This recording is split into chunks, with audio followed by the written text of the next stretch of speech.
Hi guys, it's Bob at Deep Junk Garage here, coming to you from the Deep Junk World Headquarters, or the lower level of the World Headquarters.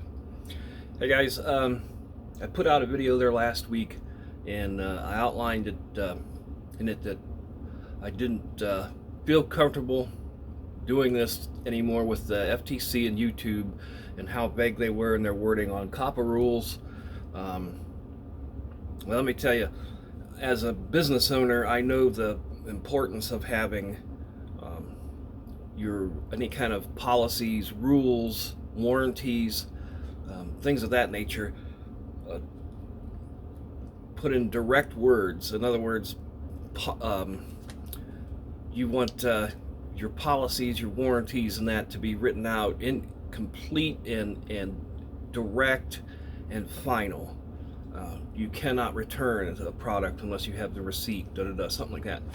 So their rules, what they wanted to do, what they wanted to, how they wanted to label a channel as for children, as not for children, was super vague. Where what I do, I would say, is not for children. Some children may see it. YouTube was vague in their in that. So we use in our videos, we are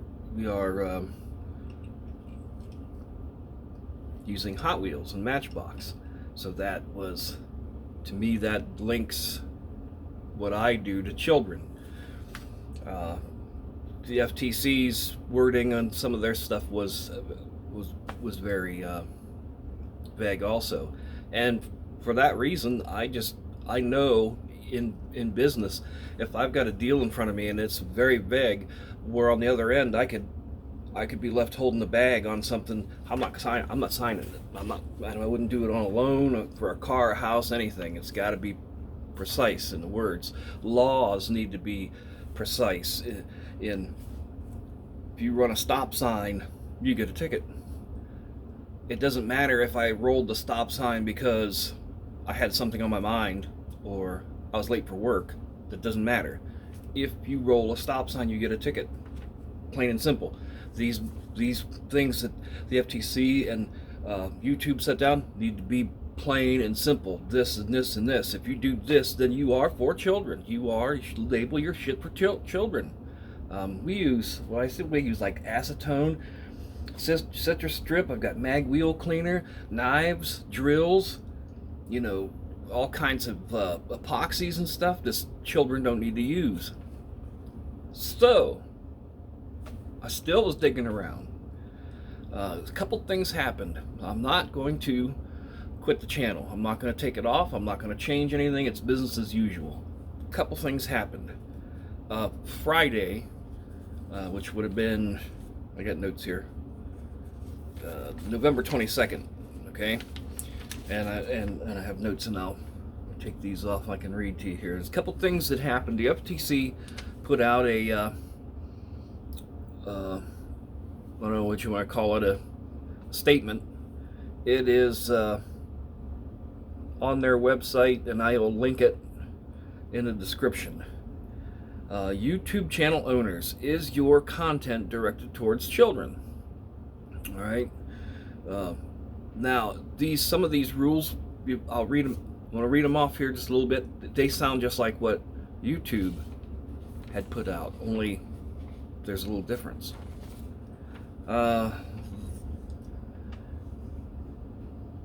First off, the rule sets in additional factors the FTC will consider in determining whether your content is child-directed. To help see this, we've got the list of what both YouTube and the FTC had last week here. The subject matter of your channel. Visual content. The use of animated characters or child-oriented activities and incentives. The kind of music or other audio content. The age of models. The presence of child celebrities or celebrities who appeal towards children. Language or other characteristics of the site. So if you're talking, I don't know, like you're talking to a 5-year-old. Whether advertising that promotes or appears on the site is directed towards children. And now here's one that wasn't on YouTube's list. Um, Competent and reliable evidence about the age of your audience. To that, we can go to analytics. And if you don't have the YouTube Studio app, I would suggest going and getting it. On there, it shows your analytics, people who, of what age groups watch your videos. There are no children in mine. In fact, the biggest part of my audience is guys just like me, 45 to 55, some 30s and up, maybe a few in their 20s. No children at all. So that is in the FTC's list of rules that they will go by to whether your content is for children or not. And it says, again, competent and reliable evidence about the age of the audience. All right. Just because your video has bright colors or animated characters doesn't mean you are automatically considered under the COPPA rule. The FTC recognizes there can be animated programming that appeals to everyone, okay? And that goes directly towards what we do with die-cast cars. I have not had anyone say that they watch with their children or grandchildren. I know some of you guys have, but again, they're watching with their grandchildren. Their grandchildren are watching on their own. There are users who have featured youngsters in their videos working on some of the cars, and that goes back to what we've always known, how we've always done things. Taking care of children starts at home with the parents. They are overlooking the build of the car. They are looking at the video with their grandchild. So the looking out after kids starts at home.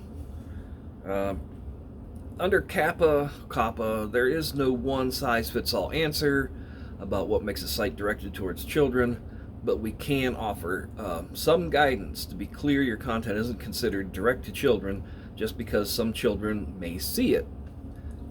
Yes, unfortunately, there are children who will have devices shoved in their hand and they're going to look at whatever. Parents just give these things to the kids like to shut them up, I guess. Again, that's parents not parenting, they're just pacifying a kid to stay out of their way. The last bit in there was about the money, because all we kept hearing was $42,530 per violation. The rule allows for civil penalties up to $42,530 per violation, but the FTC considers a number of factors in determining the appropriate amount, including a company's financial condition and the impact a penalty could have on the ability of the company to stay in business. So like today, guys, I have $15 in my pocket. How much would you find me? I can tell you that my bank account doesn't look much better right now. So while Google and YouTube paid $170 million back when they got spanked in September, other COPPA cases, there were some where the operators paid a total of $35,000 in penalties to companies, not individuals. So there was some things that YouTube left out of it, and so did the FTC for that matter. But they've cleared this up. This is I will link this down below. This is was written by Kristen Cohen. She is Assistant Director, Division of Privacy and Identity Protection at the FTC. It was dated Friday, November 22nd. So that is one reason why I am not going to abandon the channel. One reason why I'm doing this video, and the other, another reason is I just work too damn hard on this.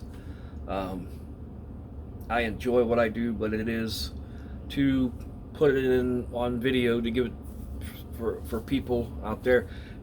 It's tough. The filming, hell, I have to remember to turn the camera on. Before I would sit down at a table and start working on a model or whatever. So it's work in that, and lighting and editing, and but I like it. I enjoy it. And the third reason, the most important reason, was you guys reached out to me in the comments after the last video, and the things that you said made me see I was probably a little bit, well, I wasn't a little bit, I was fast in coming to the conclusion to stop doing YouTube. And the things you guys said, I really appreciate. And I do feel bad for even considering stopping.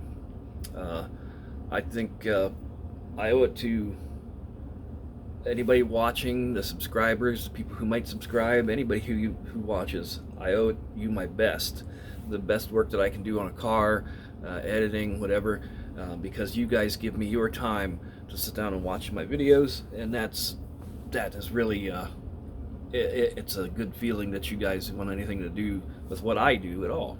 So with that is the biggest deciding factor. I talked to my wife. I watched videos on it. I was reading stuff. I was, but you guys coming forward and telling me that what the channel means to you guys, that meant a lot. I thank you and I appreciate it. So it is going to be business as usual, and I will continue to build cars here and put it on YouTube, and I'll do it until you guys don't want me to anymore. Okay? I appreciate everyone's taking the time to watch us.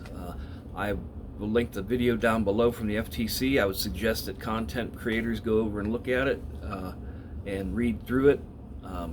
It might change your direction of thinking if you're thinking about what I was about stepping away from the game here.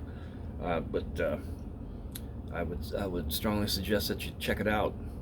All right, guys, thank you, and we will see you later on here.